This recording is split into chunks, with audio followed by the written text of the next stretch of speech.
Assalamualaikum warahmatullahi wabarakatuh. Kembali bertemu dengan saya Irfeldi. Kebetulan siang ini saya coba mampir ke Bandara Soekarno-Hatta. Sebagaimana kita sama-sama tahu, baru saja dalam beberapa hari ini kita mendapatkan musibah, berita tentang jatuhnya pesawat Sriwijaya Air. Sebuah musibah yang cukup sering terjadi di Indonesia, yang tentunya ini kita harapkan tidak akan terjadi lagi. Nah, cuma dalam hal ini saya bukan mau membahas tentang Sriwijaya Air-nya sebenarnya. Jadi saya akan melakukan liputan dan pembahasan tentang bagaimana sebenarnya kondisi industri penerbangan di Indonesia saat ini. Bagaimana kondisi industri transportasi udara terutama. Kita akan melakukan penilaian, kita akan melakukan pembahasan, mudah-mudahan bisa menjadi rekomendasi atau memberi masukan kepada pihak-pihak terkait. Tetapi sebagai pelengkap pembahasan saya tetap akan meliput tentang kondisi apa yang sekarang dilakukan oleh tim-tim terkait, para stakeholder, tim SAR, dan lain-lain, tentang Sriwijaya Air ini. Dimana kita sama-sama tahu saat ini ada semacam tiga posko, 3 tempat untuk melayani penanganan Sriwijaya Air ini. Yaitu satu ada di Bandara Soekarno-Hatta di Terminal 2D, itu ada semacam pusat crisis center namanya. Crisis center ini semacam pusat informasi. Jadi berbagai pihak ingin mendapatkan informasi, terutama juga para keluarga dari korban ingin mendapatkan informasi, bisa mendatangi crisis center. Dan kedua adalah di Terminal GICT di Priok, Pelabuhan Priok, terminal kargo, di mana di situ pusat evakuasi, pencarian korban, pencarian puing-puing pesawat, semua dipusatkan di Terminal GICT di Priok. Dan lalu terakhir di Rumah Sakit Polri, yang ketiga di Rumah Sakit Polri, di mana seluruh jenazah yang ditemukan dibawa ke Rumah Sakit Polri untuk diidentifikasi, istilahnya DVI lah yang saya dengar sebagai awamnya. Nah, di situ nanti semua jenazah diidentifikasi untuk mengenali identifikasi atau siapa-siapa saja jenazah ini dan dicocokkan dengan keluarga yang ada. Jadi intinya adalah kita akan meliput dulu tentang Sriwijaya Air ini sebagai bahan untuk kelengkapan kita untuk melakukan penilaian, dan pastinya seperti biasa di akhir tayangan saya ini saya selalu mengambil resume atau sebuah kesimpulan yang kiranya itu bisa jadi rekomendasi buat berbagai pihak. Mungkin barangkali pemerintah, maskapai, atau pihak-pihak terkait. Ya, mudah-mudahan tayangan saya ini berguna, walaupun tayangan ringan, tapi saya harapkan bisa memberi manfaat buat banyak pihak. Yang pasti teman-teman, tolong diikuti terus tayangan saya ini. Jangan kemana-mana sampai selesai. Seperti saya bilang tadi, di akhir selalu ada resume, itu yang paling penting. Oke, ikuti terus ya perjalanan saya. Sebelum kita melanjutkan ke pembahasan tema berikut ini, jangan lupa untuk like-nya dan klik tombol subscribe. Terima kasih.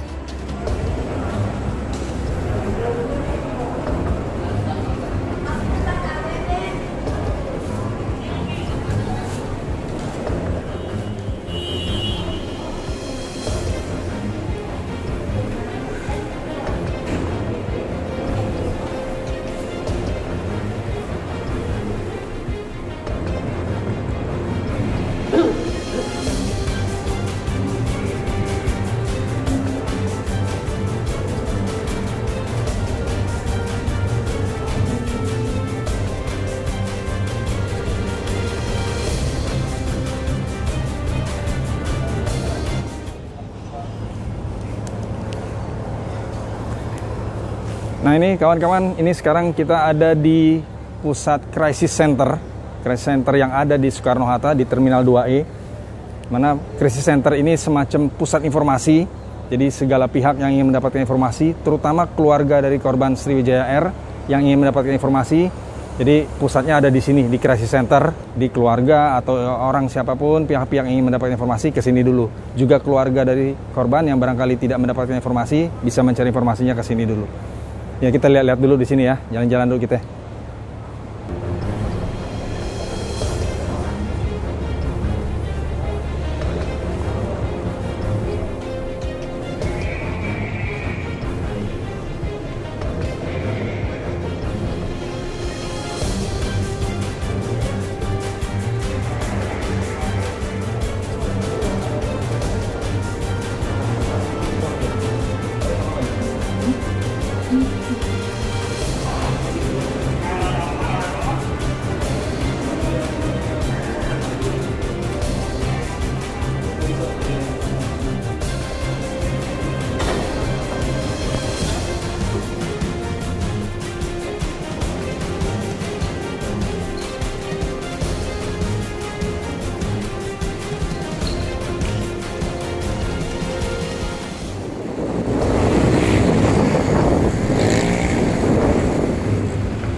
Oke kawan-kawan, ini sekarang kita sudah berada di terminal JICT di Priok, Pelabuhan Priok, di mana ini menjadi satu posko evakuasi dan penyelamatan serta pertolongan, di mana semua tim SAR dan segala tim pihak-pihak terkait melakukan evakuasi, pertolongan, mengumpulkan bahan-bahan material, barang-barang dari Sriwijaya Air, apakah itu bodi pesawat atau barangkali jenazah. Nah, disinilah dikumpulkan.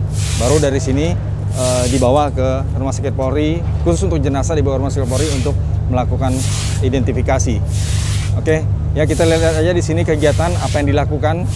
Ini udah hari ketiga di sini, mungkin akan berlangsung lama sampai selesai, sampai ketemunya black box. Ya, teman-teman ikuti aja terus.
Oke kawan-kawan, tadi kita sudah meliput, kita sudah keliling, pertama ke Bandara Soekarno-Hatta, terus kita juga sudah ke Priok, dan terakhir tadi kita ke Polri, ke Rumah Sakit Polri, dan sekarang kita kembali lagi ke base camp kita di awal, di Soekarno-Hatta.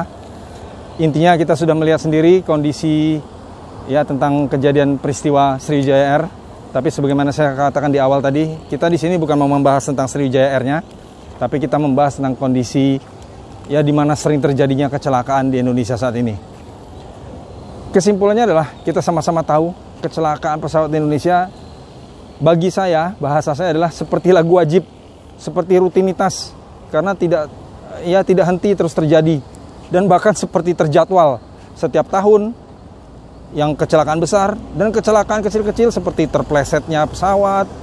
Ya berbagai macam kecelakaan kecil juga terjadi hampir tiap bulan barangkali, saya pikir itu yang selama ini kita sering dengar. Nah, menurut saya kecelakaan-kecelakaan yang sering terjadi ini bagi saya sudah di luar batas kewajaran.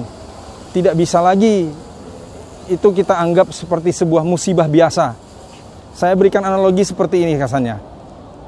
Bagaimana kita kalau menebang pohon di hutan, di gunung kita tebang segitu banyak, terus kemudian di kemudian hari terjadilah erosi, terjadilah dimana karena nggak ada pohon, terus terjadi erosi, terjadi longsor. Apakah itu kita bilang musibah? Ya mungkin secara filosofi agama itu musibah, tetapi secara kehidupan nyata menurut saya itu bukan musibah, karena hasil dari perbuatan kita. Nah begitu juga lah menurut saya yang namanya musibah kecelakaan pesawat ini. Jadi tidak bisa lagi kita berdalih ini sebagai sebuah musibah bagi saya, karena mungkin ada ulah atau sesuatu hal yang kita abai, kita lalai sehingga menyebabkan kecelakaan ini terjadi. Nah, menurut saya itulah yang harus dibenahi oleh pemerintah. Ada apa ini? Apa yang terjadi gitu loh? Apakah memang terjadi kelalaian ataukah barangkali pemerintah sebagai regulator dan maskapai sebagai operator juga lebih mengedepankan sisi bisnisnya, perputaran uangnya, sehingga mengabaikan keselamatan. Nah, ini yang menurut saya harus dicermati. Saya ulangi lagi, kecelakaan ini sudah terlalu sering dan itu tidak bisa dianggap sebagai hal yang wajar, dan menurut saya juga tidak bisa kita berdalih dengan kata ikhlas menerima ini sebagai musibah. Ya, nggak memungkinkan lagi lah hal itu dilakukan. Dan juga jangan lagi terlalu sering ya para pejabat atau kita membuat slogan-slogan, membuat statement seperti ini. Semoga ini tidak terjadi lagi. Seringkali saya dengar statement seperti itu, tapi ternyata apa? Tetap saja terjadi. Jadi semoga itu memang merupakan doa, tetapi doa itu kalau nggak ada usaha ya fatal gitu. Jadi saya pikir pemerintah sebagai regulator, maskapai sebagai operator, dan berbagai pihak-pihak terkait, cobalah berbenah diri, cobalah ditata ulang sistem penerbangan kita ini, industri bisnis transportasi udara ini. Apakah memang benar-benar keselamatan menjadi dewa, atau bisnis dan putaran uang yang dinomorsatukan? Ya, kembali ini persoalan nyawa manusia. Ya, saya pikir kita sama-sama sepakat tidak bisa kita main-main untuk urusan itu. Oke, demikian kawan-kawan. Semoga apa yang saya sampaikan ini bermanfaat.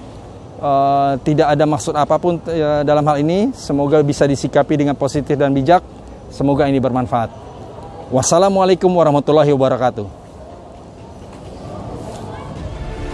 Radiasi Positif menganalisa berbagai tema sosial dari perspektif out of the box dari sudut dimensi yang berbeda. Dengan ini diharapkan menghadirkan pencerahan yang dapat dijadikan pedoman untuk menilai dengan logis dan bijak.